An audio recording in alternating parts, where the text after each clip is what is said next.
Ramogi TV, Nairobi. Gini apaga boro nyaka pradega beach dier mondo ute fwambo menyo weche gi yore mag loso omenda.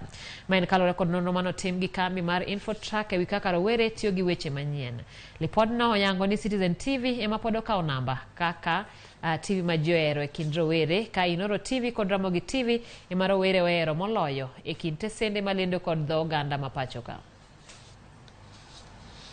Tim kod kambi mar infrotrak ne rowere ewi kaka giyudo weche manyien nyiso ni thoth rowere pod ohero neno weche manyien e TV kiluwe kod mbui kaeto nyaka londo e kind yore mamoko. To gin ang'o mayoyo rowere weche manyien ma tesende mag TV menyo e pacho ka? Atamalo 52 mar rowere neno weche manyien mondo konygi ng'eyo gigo madhi nyime e alworagi. Atamalo 46 mar ojende neno weche manyien mondo gimed rieko, ka atamalo 39 wacho ni weche manyien konyogi e goyo okenge manyime e ngima.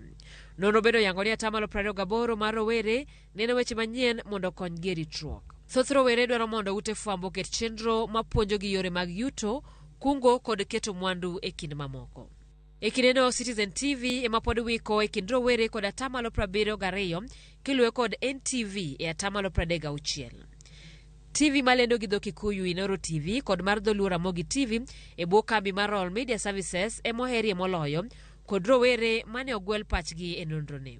E nonroni kambi mar infrotrak nonywako pach rowere mantiere kind higni 18 nyaka 35 e alwora mar Afrika ma Ugwe.